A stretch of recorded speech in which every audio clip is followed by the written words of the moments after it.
Okay, good afternoon, everyone. We're delighted to welcome you to our 1-hour session on mindful leadership in times of crisis. As you've seen from our brief outline, this session will be providing some insights into mindful leadership and how it can support you in your personal and professional lives, as well as covering some of the key aspects of the Executive MBA program offered by the University of Newcastle. I'm Professor Julia Connell. I'm the Director of the Executive MBA program, and I'll be co-facilitating this session with my colleague who teaches mindful leadership with me, Charlotte Thaarup, Director of the Mindfulness Clinic. And just to let you know that if you have any questions or comments, you can post them on LinkedIn, and we'll come to those. We'll allow at least 5 minutes at the end, or if you've got extra time, we can stay and respond to you. So as well as mindful leadership, we'll also be touching on self-care, stress and the brain, mind training, paying attention to your body, theory U, and then coming back to the EMBA and you. But before we start, we'd like you to join us to take 5 magic breaths, or what's often referred to as taking 5. This is something you can do at any time when you might be feeling anxious, stressed, or just feel like you need to relax. So I invite you now to place your feet flat on the floor, make yourself comfortable, place your hands in your lap, close your eyes and become aware of your breath. Most of us breathe too shallowly unless we consciously take deep breaths, which allows our body to exchange incoming oxygen with outgoing carbon dioxide. Deep breathing has been shown to slow the heart beat, lower blood pressure, and lower stress. So I'd like you to count on the in-breath, 1, 2, 3, and 1 extra on the out-breath, 1, 2, 3, 4. You may like to imagine that you're breathing cool, fresh air in and stale, stressed air out. Repeat this 5 times.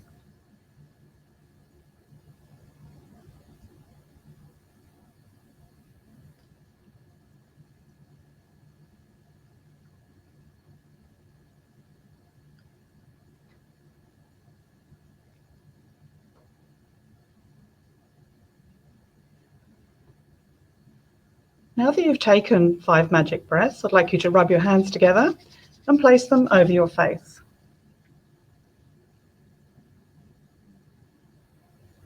Have a stretch, and hopefully you can open your eyes and you feel more relaxed. So you've now shifted from your sympathetic stress state to your parasympathetic, more relaxed state. Charlotte will explain more about this a bit later. So here we are in this uncertain world where our normal lives have been interrupted in so many different ways. We're likely to be feeling a bit out of control. In these uncertain and stressful times, we need managers and leaders more than ever to be able to support the well-being of their workforce.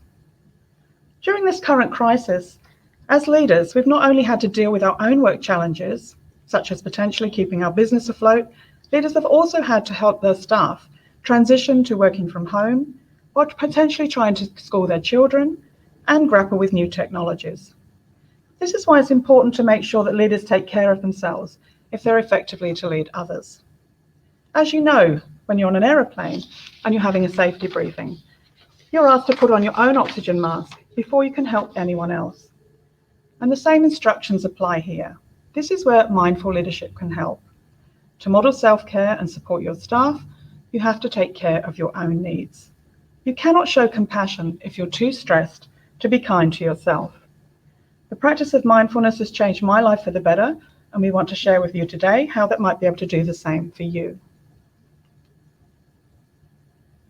So I want to share with you a theory which has come from Gert Hofstede, a Dutchman in the 1980s, called the cultural dimensions theory. Some of you will already be aware of this, which was really used as a framework to understand the differences in culture across countries and in particular ways that business is conducted in different cultures. So you can see the one that I've selected out of the 6, it refers to uncertainty avoidance. And this deals with how a future is unknown. Ambiguity can bring anxiety, and different cultures have to learn how to deal with anxiety in different ways.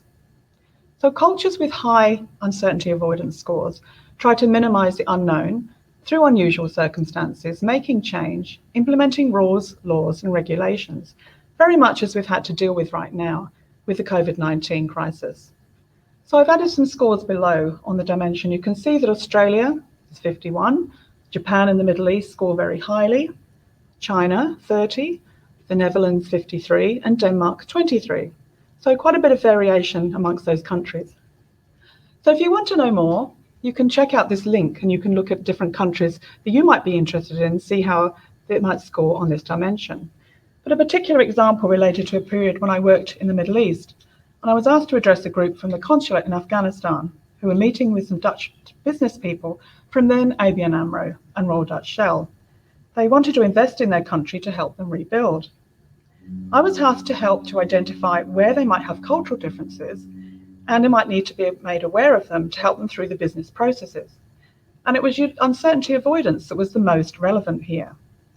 The Afghanis, being from the Middle East, were likely to want contracts where every I was dotted and every T was crossed, whereas the Dutch were likely to be much more relaxed. So they were likely to need some form of compromise. Uncertainty avoidance also relates to the concept of cycles of control, where political and market forces often force organisations to centralise or decentralise at regular intervals. As most of us know, when we decentralise, it can speed up our business processes, as such as decision making, and this usually happens when times and the economy are good. When times are uncertain, however, as they are right now, then we're much more likely to see control being centralised and decision making coming back to leaders without being shared amongst groups, etc. So as leaders, it's suggested that it's best we prepare ourselves for whatever arises. It's been likened to navigating the way ahead can feel like riding on a roller coaster, but setting a general direction and staying flexible enough to allow us to work with clarity and compassion is likely to help us to see this through. This is where mindful leadership can help us too. So as you can see, this definition that I'm sharing with you, we're talking about sustainable and conscious leadership, which involves ongoing learning and reflection, self-awareness and self-management. That's why one of our assignments in the Executive MBA involves a self-reflective portfolio, which runs all the way through the whole program, all through the 8 courses. And this supports the development of various skills and being able to manage the reactive self to become more proactive. So here I've included a quote from one of our current students who said that mindful leadership was the perfect subject to open with, and it's already made a difference to how I operate in the office and at home. So I now want to pass over to Charlotte, and I'll come back at the end to talk a bit more about the Executive MBA. Oh, it's so exciting to be here and talking about mindful leadership. It's one of my favorite topics, and I love being associated and linked with Newcastle University and my dear colleague, Julia. So I started with mindfulness about 12 years ago, and I can say, like Julia has, that it's truly changed my life. It's not just the grey hair. I think that, you can do different things while the hair is growing grey, and what we pay attention to, of course, forms and shapes our brain, and that's kind of part of the core of the understandings that sit around mindful leadership. So when I first started with this, it was really about putting together a program that sat and honored the mindfulness practice that sits in Buddhism, along with science that backs it up. So we have a revolution in neuroscience. A friend of mine was studying neuroscience in the US a few years ago, and she said they were told that 75% of what we know about the brain were learned in the last 3 years. So that is an incredible amount of information. And then we marry it with this very ancient practice called mindfulness that sits within Buddhism. You don't have to become a Buddhist to take it on. You can kind of take what you like from it and throw the rest away. But the Buddha was a contemporary of Confucius. They both wanted to find a way to reduce suffering. And suffering isn't when we're sort of, walking around being, from a gaping wound in the chest, but rather, you experience it probably every day. When you get a bit annoyed, when you get a bit frustrated, when you're not in alignment with this moment, when you're resisting this moment, you go, it isn't right. And if only this and this would be right, then I could be contented. That's what we call delusion, right? Because it's actually our state that needs to change. So there's also an incredible amount of research, and I'll share a little bit of research on the mindfulness, on the effectiveness of mindfulness. So I'm wondering, if you're in leadership or you're just, a little human, do you at times right now feel a little out of control, overstretched, unable to predict the future, which probably is for all of us? See the opportunities in this and the possible dangers. Be curious and pessimistic about where this will take us, and sense that there will be no more normal. It won't go back to that.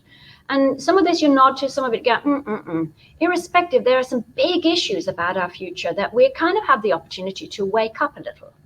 But it also, as Julia pointed out, it can be very stressful and frightening for we little humans. One of the reasons for that is our brain is trained to become a predicting machine. And right now, it can't predict. And that's a bit scary for us.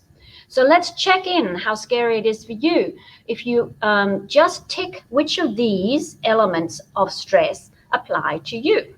And you can use your hands and your toes if you must.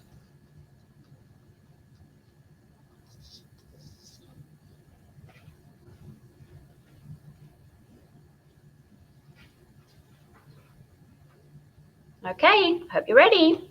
Here come the results. So if you scored fairly high on this, you can be sure that you're not functioning at your best. And it's hard on your body, it's hard on your relationships, and if you're leading, it's also hard on the people around you, and you may not be making the best decisions possible. So let's just, this is one of those dreadful slides that you should never include, and I did it anyway, because it's really just looking at how does stress affect us in various domains. So you don't need to read the whole caboodle, but just be aware that we become much more reactive to people. We become less kind. It becomes very challenging to regulate our emotions. We have racing thoughts, obsessive thinking, and all that kind of thing. That's all a result of stress. So sometimes people come to me and they go, you know what, I'm not a very nice person anymore. And we go, it could just be that you're stressed, because actually we become a much less kind and sophisticated and good thinking version of ourselves when we're very stressed. And that is a problem for leaders and leadership. So now let's look at what mindfulness is. And I am so super excited about definitions, because in definition, we can get a lot of insight.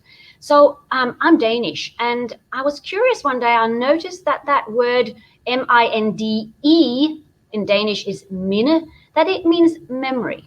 And I think that's very interesting.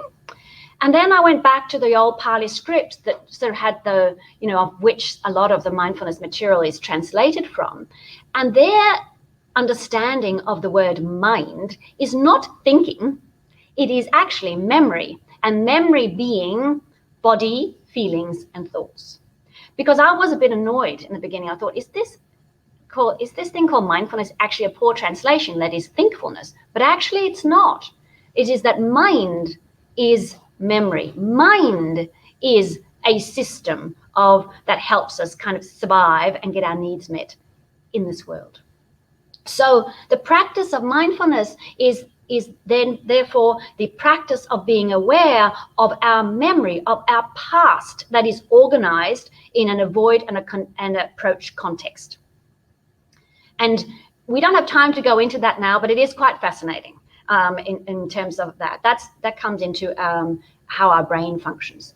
And now the thing is that what arises as body sensations comes before conscious thought and feelings. So therefore we start with the body. And we'll talk more about that. You're going to love this, because it might just be an insight that you've never thought about. You might have engaged in mindfulness and found that it was confusing and you couldn't actually manage these thoughts. It's because you started the wrong end.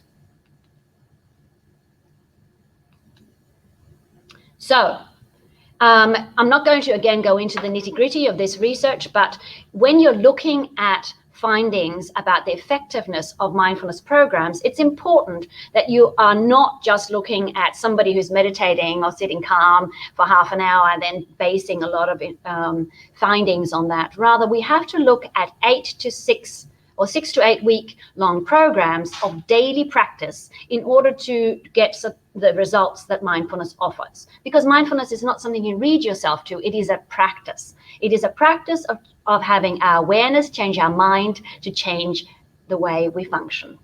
So I'm just going to grab hold of a couple of them. Stress after these programs, and it's just 10 minutes a day of mindfulness training, and I'll give you links later to how you can get started, is reduced by an average of about 35%.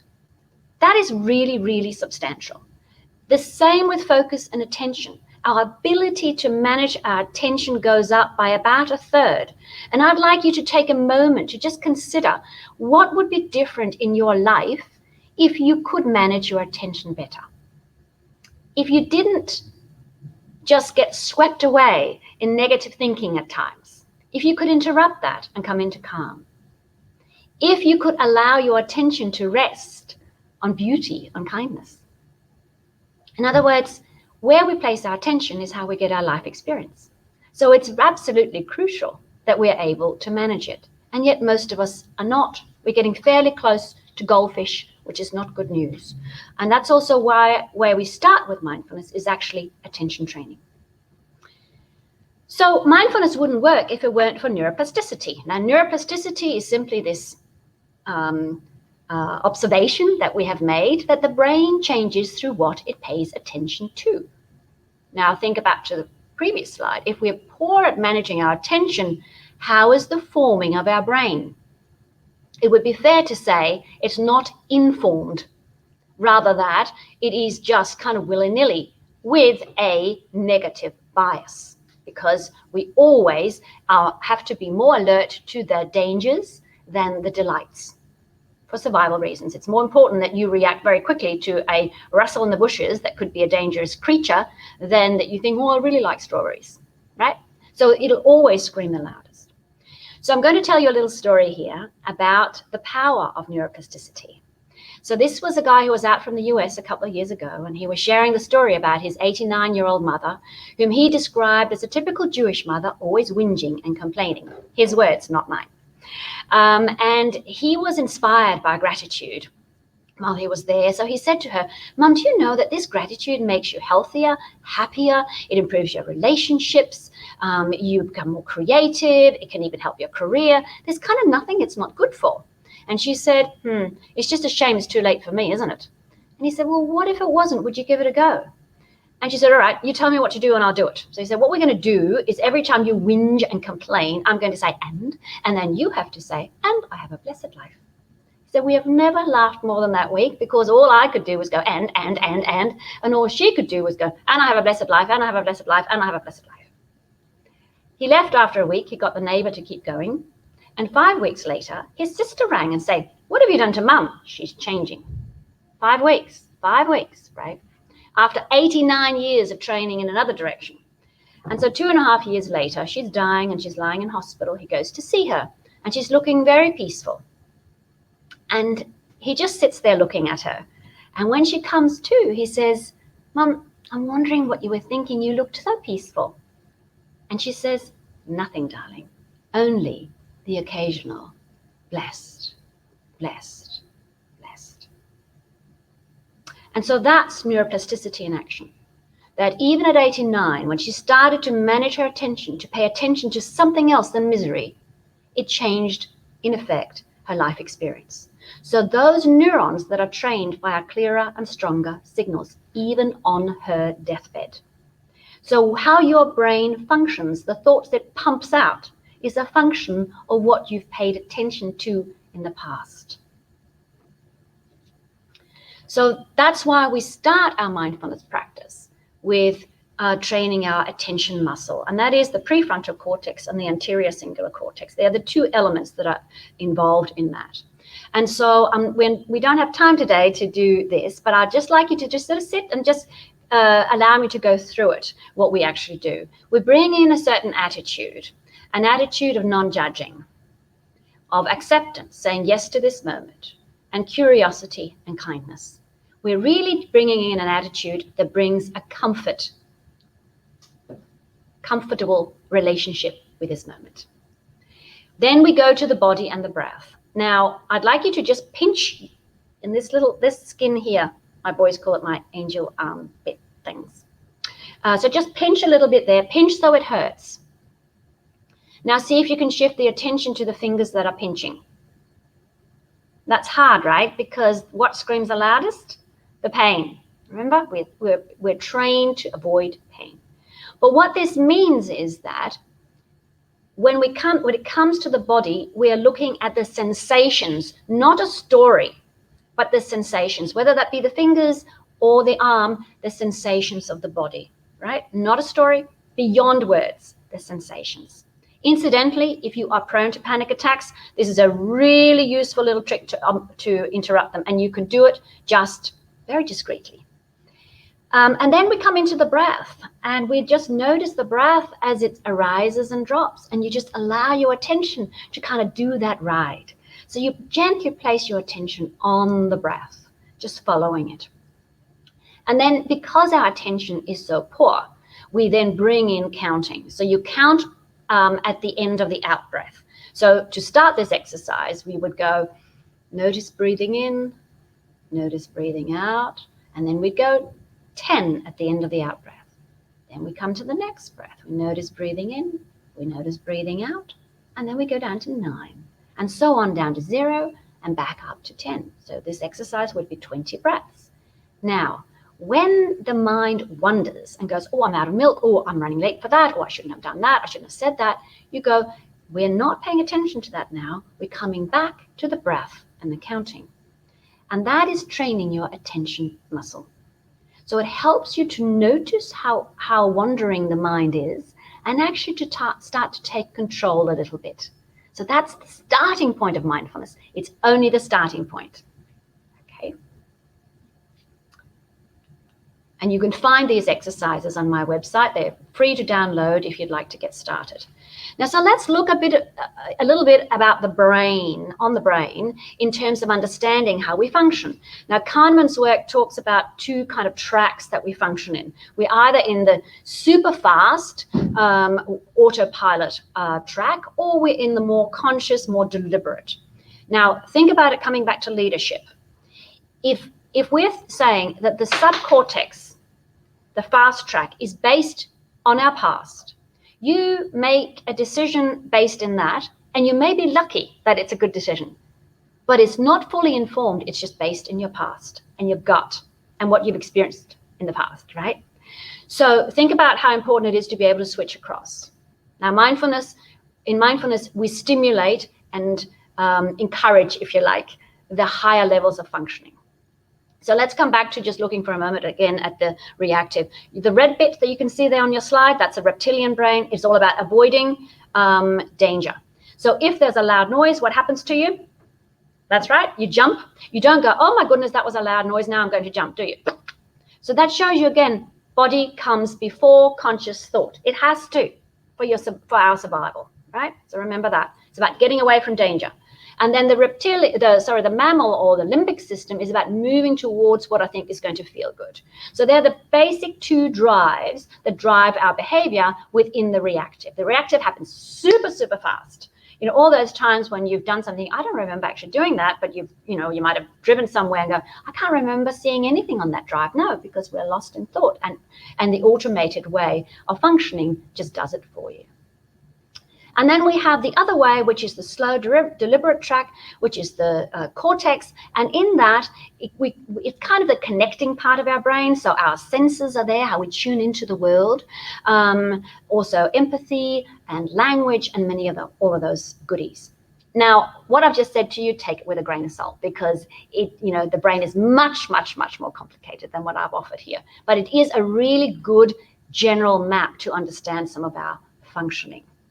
So like we said, the key thing also there is the prefrontal cortex, which is part of the cortex, and the anterior cingulate cortex are part of that more deliberate way of functioning, which is what we're training in mindfulness.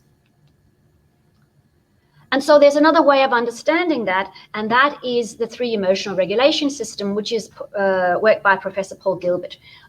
He's taken kind of the same elements that we've just talked about in the brain, but he's saying we always function in one of 3 emotional regulation systems. We're either in threat, drive, or the connected contented system. Now, I've made the connected contented system the biggest, not because it is, but because for leadership, it should be. We need them all. We'll always need to be able to react quickly to a danger and get out of the way. And we certainly need the drive because we're very efficient in that one. But most importantly is that we know where we function and we know whether the state we're in serves the purpose. So let me go into a little bit more about what they are. So the reactive, in that, it's all about me. It's all about me getting my needs met, getting out of the way. And that means I'm big into drama. So let's make an example. For instance, let's say that an email comes in that says that the report that you thought was due next week is due in 2 hours. If you're in threat, you go, oh, my goodness me. And it's either that management are just complete idiots or I'm a total failure and I've missed it. Same thing with COVID. How might we see it? This is terrible for me. You're the center of the universe when you're in that state, okay? For leadership, that's a problem. And then there's the drive system. So the drive system has two kind of arms to it. One is when I am rising to do something to get my needs met, and I think I can get my needs met. The other, when I'm not sure about that. Okay. So if we're looking at the hormones, in the threat system, it would be adrenaline, that quick for action. In the drive system, cortisol, because and of course there'll be cortisol in all of them because it is the activator of any motion, if you like, but also serotonin when I get my needs met, and dopamine, of course, as well. So in the drive, I have a focus on me and the task. So that means other people are either helping me get to where I want to get to or in my way. How might that be for leadership? There's something missing, isn't there?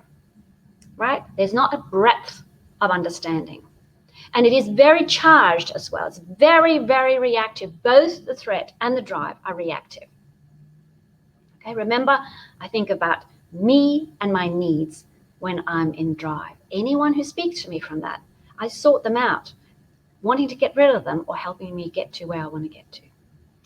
And then we have the connected contented system. Actually, I should just say that on the drive system, the majority of self-help kind of success, literature will be about how you can sustain the drive system. And we can't sustain it. It is unsustainable. We are not meant to live in the drive state. And we will never feel that deep awe or empathy or love or gratitude where we just swim away in it from that state. It is impossible. So it is a narrower, tighter life that we live. So connected, contented system, in that I have a focus on other humans, this life, me, what's happening for me, and others. So in this one, my full capacity is online. So if you think of that as, again, the thriving brain rather than the surviving brain. Okay. And as a leader, we need to access that place much more. It is not a kumbaya of indifference. I am engaged. I can be super productive, but I'm not rushing to the detriment of something, right? So again, if we look at that email that we thought that came in that said that the report is now due in 2 hours, if I'm in that one, I have the ability to negotiate available to me. I might go, oh, I wonder what happened here. Okay, so this is, let's talk about it. Do you just need the introduction, or what do you need? Because I actually missed this. And then it does the last thing too that the others two don't. It goes, let's also just work out what happened here so it doesn't happen again. Now, I do a lot of corporate training, and what I find consistently is people say, we no longer stop on completion of projects and really evaluate and sit down and go, what worked, what didn't work? Because we are in the reactive state and we just do not access that reflection, which means we repeat mistakes endlessly.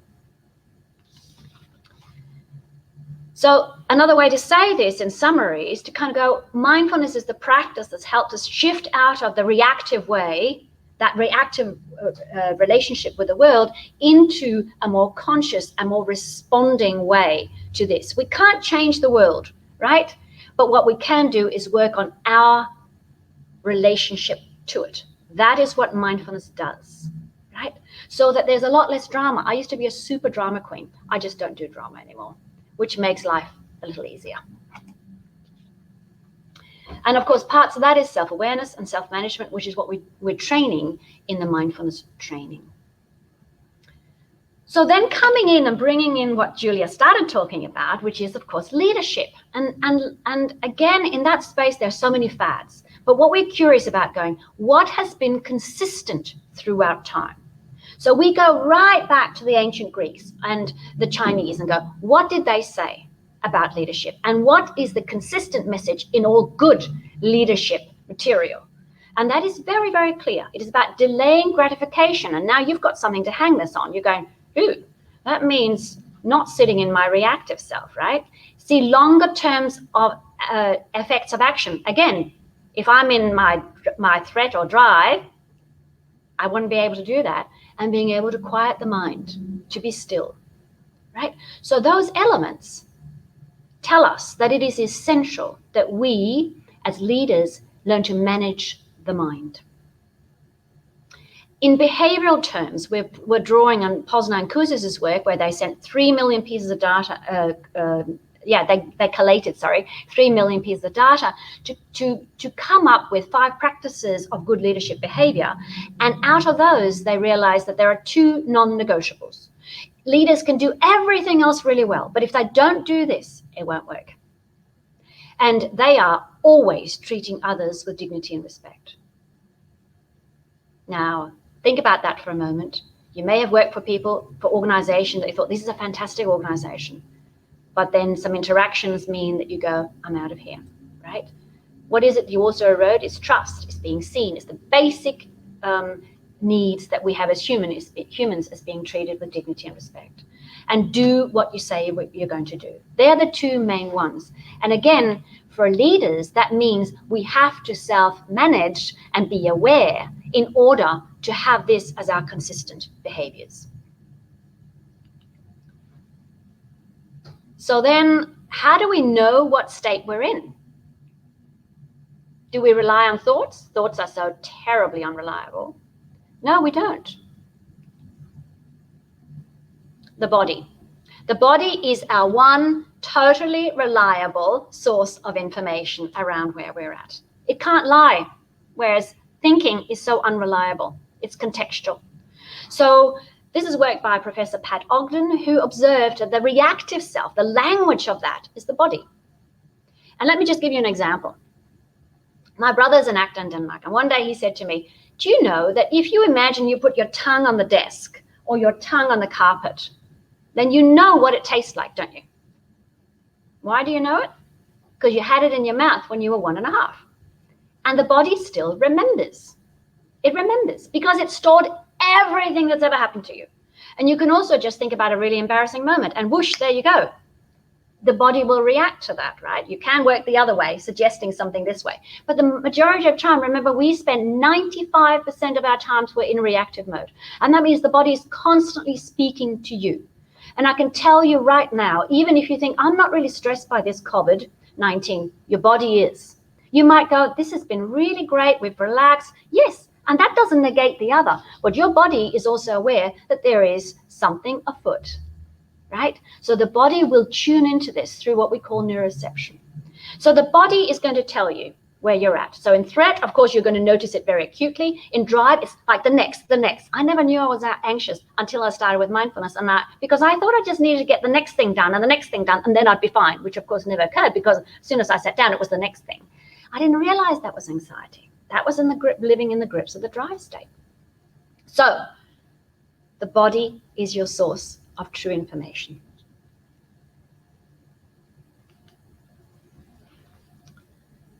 And if we're lost in thought, we have to remember that stress needs a past and a future focus. Now, that's not necessarily conscious focus, but subconscious focus as well. It can't thrive in the present. And that's the other area where the body is your interceptor. Because as soon as you're present in the body, with sensations in the body, you're present. And that is what we need to be leaders, to be decent human beings, to soothe our systems, to come into the non-reactive. And for many years, I've worked on a program that we call Dear Body. It's so simple. So take a moment now, place your hand over your heart, and just notice the warmth between the hand and the body. Gently follow the breath. And allow that out breath to be a little longer. And in the mind, you can simply reassure the system, dear body, it's okay. We're safe and all is well. Providing you are, of course. But you are safe so much more than you're not. So notice how powerful that is. And that means as a leader, it is our jobs to manage the reactive. And the first little practice for that, you've got your 5 magic breaths and the dear body. And the long-term investment is then your ABCD, for instance, to get started with that. I want to just link it in for a moment with theory U, which you may have heard of. I am a bit of a fan of Peter Senge, who wrote The Fifth Discipline. And if you see here, what they're saying is that in order to sense what is arising, and this has never been more crucial than now, we need to suspend the reactive, to observe what comes up for us, and to sense, come into the body in order to be present. And from there, we can then sense what is arising. Because at this confusing time, if we use our past experience to predict the future, we won't get it right. We need to be still and sense what is emerging. Now, I worked in fashion. That was my very first thing. And when I was a teenager, I knitted jumpers. And at that time, it took 6 months for them to be shown in magazines. And I would have knitted a jumper 6 months prior to the ones being shown 6 months later. And it was the first time I realized that when you're tuned into something, you sense what is coming next. And this is what leaders need to do now, to set good strategic plans, to put good measures in place for the businesses to be sustainable. So we need to come into calm, to sense the reactive way, but not give into it, because we can't come from threat or drive. We need to come from the connected, contented. And so this is another model that shows the same thing. So in summary, for leaders, the message is become present and tame your reactivity, and that the body is your source of information for that. It is the source that you need to go to soothe and to calm, because the body can't lie. This will tell you anything, right?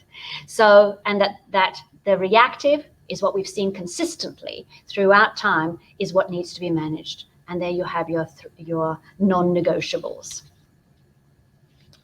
And I think it's the last one I just want to say before I come back again is to say all we ever need to do is manage the moment. And that does not mean we don't spend time in the moment to plan for the future, but we only ever have to manage a moment, because that's all there ever is. And now I'm going to hand back to lovely Julia, and then I'll come back to kind of give you the key points for how you can get started on this journey. Okay, thank you, Charlotte. I think I really related to the comments you were making about the body, because I was very conscious that when all of this started and we were having to be counted into supermarkets and having to sanitize our baskets and so on, I was trying to socially distance, and then I walked out and thought, I am so stressed from just going in to buy maybe a loaf of bread, and it was the body that was feeling that stress. So it was very much sort of part of that. So one of the things that I do want to share with you then is you've really covered a lot in just 30 minutes. So what we've done with Mindful Leadership in our university program is it takes 36 hours. So we really go into a lot more depth, and we integrate leadership theories from various directions. Charlotte already talked about the 5 leadership practices, which we go through and relate to individuals and their organizations. But you can see here, this is just a sample of some of the organizations that are using mindfulness. And you can see you've got Harvard mentioned there, and Stanford also has mindfulness courses. And in Australia, there's a number of universities, including us, that have already integrated it into their programs. And they've all been getting good results. So there must be something in it, mustn't there? Absolutely. So just then moving on to the University of Newcastle Executive MBA, apart from this being what I think is a really nice picture, I want to really just explain to you that why we're saying here that it bridges the gap like nothing else.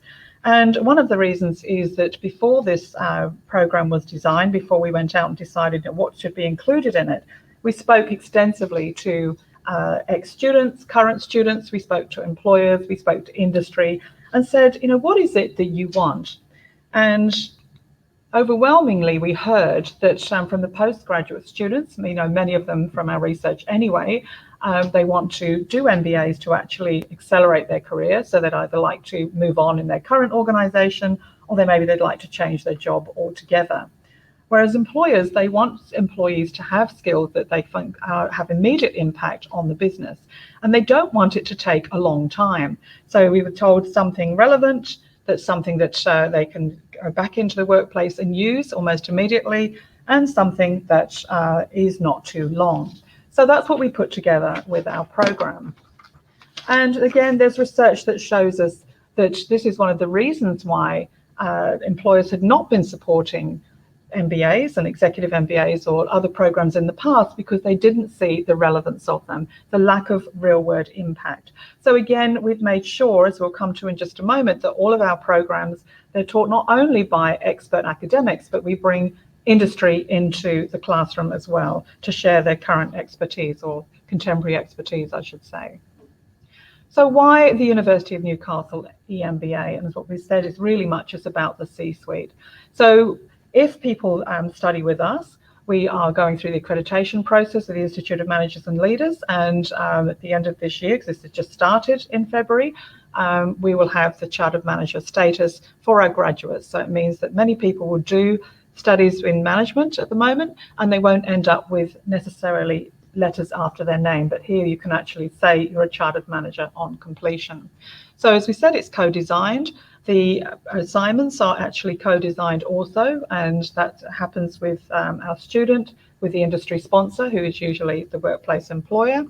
And people can do a series of small projects, one larger project, or a combination of both.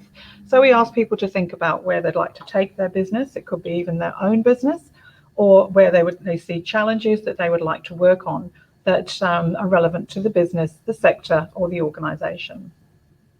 So I already mentioned about the co-delivery. We have a number of women in what we call WIMBA scholarships. So we do have a number of females currently studying us who are recipients of the scholarship. They achieve or they're given additional mentoring and support through the program, as well as financial support from the university if they're successful in getting a scholarship. As I mentioned before about the connection that we are linked in with the Institute of Managers and Leaders. They have over 11,000 members, and part of this process is that they offer mentoring to our students, and this happens remotely, so it can be from anywhere across Australia, and they are linked up with people who can provide them with support in their business, in their study, or both. And as I mentioned before, this is a concentrated program, so people can complete in 1 year. They don't have to complete in 1 year. It can be spread out, but the study mode is Friday afternoons and Saturdays, and that's 2 times 2. So each of our courses, there are 8 courses for 36 hours, and that means that some of those hours are blended learning. That means it happens online, and the rest are face-to-face. So we have people who travel to actually study with us, because this is offered at our Sydney campus, and they stay overnight on a Friday night if they need to, and they develop this sort of cohort camaraderie with the group, which has been very successful so far. So this is the structure. We are thinking of we've got permission to have a mid-year intake, which will start in June, and that would start with mindful leadership, and where the other program started in February and went through then on to sustainable change and strategy and innovation management.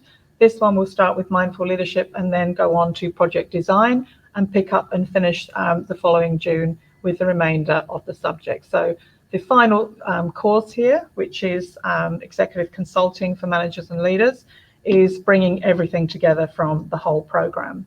So there were particular courses that we put into place which were brand new. There's not anything offered like it in the university, or we can't see these offered in other universities, such as the mindful leadership and tools, techniques and transitions in a digitally changing environment, where we look at Bitcoin, blockchain, AI, all of those kind of technologies, and how they might be brought to bear in your organization if they're not currently being used, and bring added value while they're there. So I wanted to share with you just some comments from our students, but just to say that, you know, we have actually asked employers what they would like you to study, or if you're working in an organization, and we've tried to build as much of that into our program. So like anyone, if you're thinking of undertaking postgraduate study, then we strongly advise that you do your research. We know we're not the only university offering programs. There's not that many offering executive MBAs, and part of our entry requirements is that people do have a minimum of 7 years work experience. So this means that you'll be studying with like-minded people who either have a portfolio of resources or they're managing others, and they're on the upward trajectory in their career.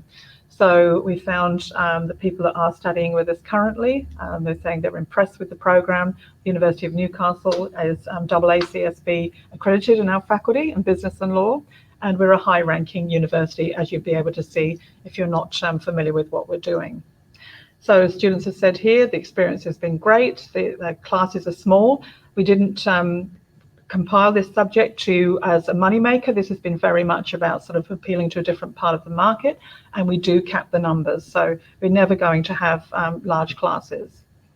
So as you can see here from the comment, this results in a lot of individual attention, and it does mean that they're being completed in 1 year. It might mean that it's intensive, which it is for that 1 year, but then it's done and the knowledge can be put straight to work.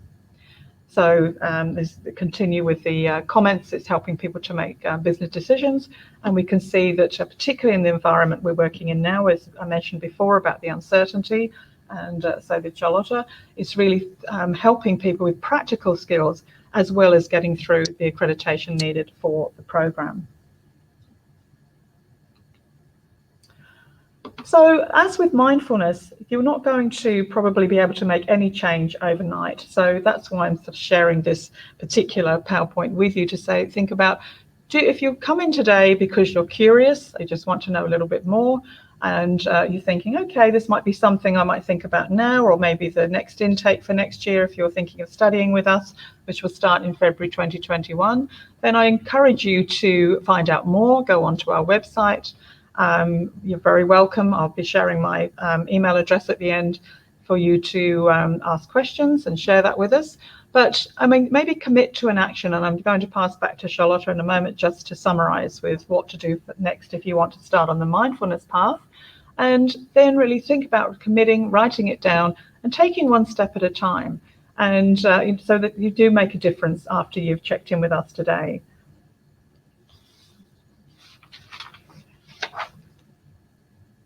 I'll pass back to Charlotte. Hello again. And so just some practical tips around how you can get started if you want to, live a little bit more less reactively and more open to actually what is, rather than resisting the moment. The first thing I suggest is dial down your consumption of media.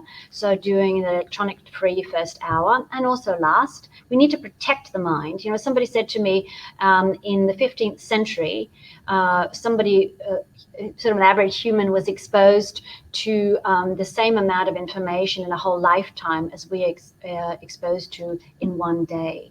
So that is a lot for this dear predicting machine brain of ours to cope with. So we need to protect it. It also means you need to protect it from who you hang around with and other things that you pay attention to. Get into a good routine. Make sure you get enough sleep. We can't, if we do mindfulness training, but we go to bed at 2 and we're up at 5 and haven't slept enough, it won't work.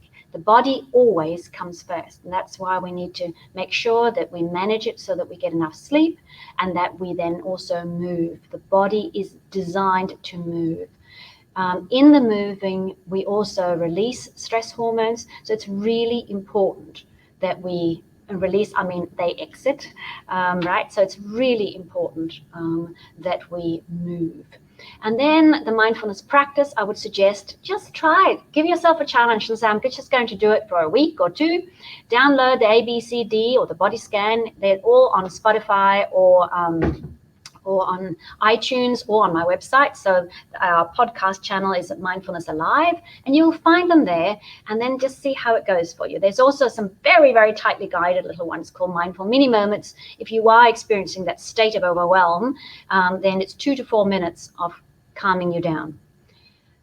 In this time, also make sure you have structure and you take breaks if you're working from at home, so it doesn't sort of become one kind of blancmange of activity or inactivity.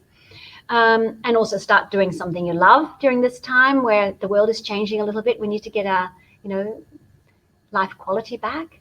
And if you have any questions, and I notice that we'll come to questions in a moment, we'll answer those. But also on LinkedIn, you can post them. We will certainly check afterwards and we'll answer the questions. You also feel free to email me at charlotte@themindfulnessclinic.com.au. And I would love to see your comments and your questions, and I'll certainly get back to you. I highly recommend this program. It was a beautiful experience to really do mindful leadership as the foundation element, where everybody agreed this is what it should be, because it starts with moi. It starts with managing me and becoming more aware. So over to Julia. Okay, thank you, Charlotte. And then, we've been very good with our time management today. So, yes. So I just want to say, if you have joined us today, thank you very much. We do hope that you've got something from this presentation and that you've enjoyed it. I know there's been a lot of information, and I've been told that there have been some comments saying we will be sharing the PowerPoints. I believe the actual whole presentation will be available on LinkedIn, but we do encourage you to send us questions and comments, and this doesn't have to be right now. You could be sending them to us afterwards, and Charlotte has already shared her information. And I think we did have one question. This was related to, I think it was stress, and saying that is there any research that looks at stress levels related to age or gender? So I think you've got a response there, have you, Charlotte? Yeah. So there is a lot of research on this. Interestingly, what they're consistently finding still is that working mothers are the most stressed in our world, and of course that's because we still don't have equality in terms of sharing the workload at home. So women feel they have the primary responsibility for the home life, and then they're also doing the work life. But the stress levels and anxiety levels in young teenagers is also very much on the rise. And what we saw there was a really interesting finding, was that in 2010 to 2016, the increase in anxiety and depression in young people in the US, this was a US study, went up by 65%. And that coincided with the same time as they got the smartphone in their hand. So there's no doubt also that the whole thing of social media is a huge issue for young people in particular, because it dials up the comparing and the sense of I'm not right, I'm not good enough. And we are also not in the opposite of a mindful mode when we're drowning and when our attention is in social media, when we're not present, and the subconscious is just running the program of I'm different. But I'm also happy to share specifics if any of you are interested, so feel free to email me on that. Yes, I think that is obviously the area of concern for us as a nation and internationally, is what we're calling the second wave, which is likely to be very much linked to anxiety and what we're facing in the future. So again, mindfulness has a place there in helping people deal with that. But yes, we can't predict the future, obviously, at the moment. So do we have any more questions for us? No? Okay. So we might leave it there and say thank you if you've joined us today. And we do hope that we hear from you at some stage in the future. So have a good afternoon.